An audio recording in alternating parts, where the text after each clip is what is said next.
Les dons des fées. C'était grande assemblée des fées pour procéder à la répartition des dons parmi tous les nouveau-nés arrivés à la vie depuis 24 heures. Toutes ces antiques et capricieuses sœurs du destin, toutes ces mères bizarres de la joie et de la douleur, étaient fort diverses. Les unes avaient l'air sombre et rechigné, les autres un air folâtre et malin, les unes jeunes qui avaient toujours été jeunes, les autres vieilles qui avaient toujours été vieilles. Tous les pères qui ont foi dans les fées étaient venus, chacun apportant son nouveau-né dans ses bras. Les dons, les facultés, les bons hasards, les circonstances invincibles étaient accumulés à côté du tribunal, comme les prix sur l'estrade, dans une distribution de prix. Ce qu'il y avait ici de particulier, c'est que les dons n'étaient pas la récompense d'un effort, mais tout au contraire une grâce accordée à celui qui n'avait pas encore vécu, une grâce pouvant déterminer sa destinée et devenir aussi bien la source de son malheur que de son bonheur.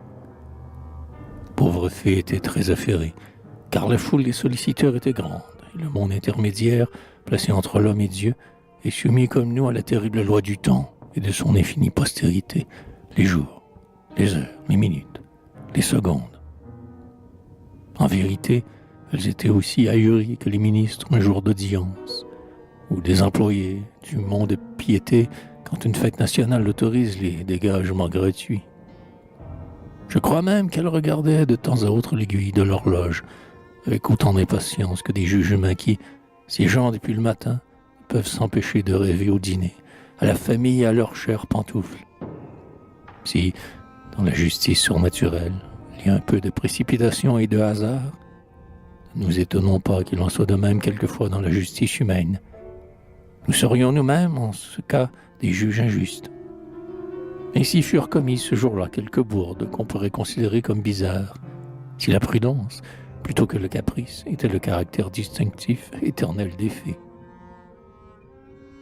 Ainsi, la puissance d'attirer magnétiquement la fortune fut adjugée à l'héritier unique d'une famille très riche, qui, étant doué d'aucun sens de charité, non plus que d'aucune convoitise pour les biens les plus visibles de la vie, devait se trouver plus tard prodigieusement embarrassé de ses millions. Ainsi furent donnés l'amour du beau et la puissance poétique au fils d'un sombre gueux, carrier de son état, qui ne pouvait, en aucune façon, aider les facultés ni soulager les besoins de sa déplorable progéniture.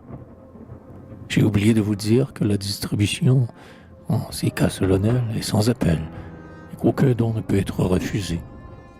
Toutes les files se levaient, croyant leur corvée accomplie, car il ne restait plus aucun cadeau, aucune largesse à jeter à tout ce fretin humain, quand un brave homme, un pauvre petit commerçant, je crois, se leva, et empoignant par sa robe de vapeur musicolore la fée, qui était le plus à sa portée, s'écria « Hé, madame, vous nous oubliez, il y a encore mon petit, je ne veux pas être venu pour rien. » La fée pouvait être embarrassée, car il ne restait plus rien.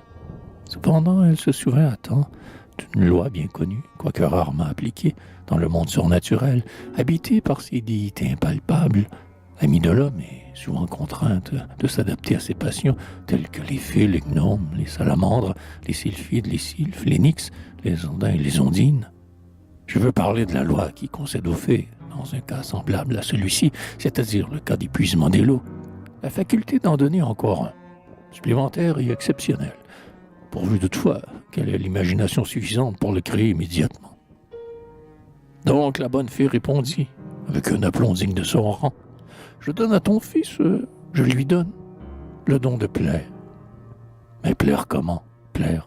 Plaire pourquoi? » demanda opiniâtrement le petit bouquetiquier, qui était sans doute un de ces raisonneurs si communs, incapable de s'élever jusqu'à la logique de l'absurde.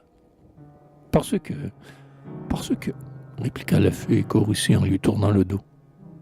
Et rejoignant le cortège de ses compagnes, elle leur disait « Comment trouvez-vous ce petit Français vaniteux, qui veut tout comprendre, et qui, ayant obtenu pour son fils le meilleur des lots, ose encore interroger et discuter l'indiscutable?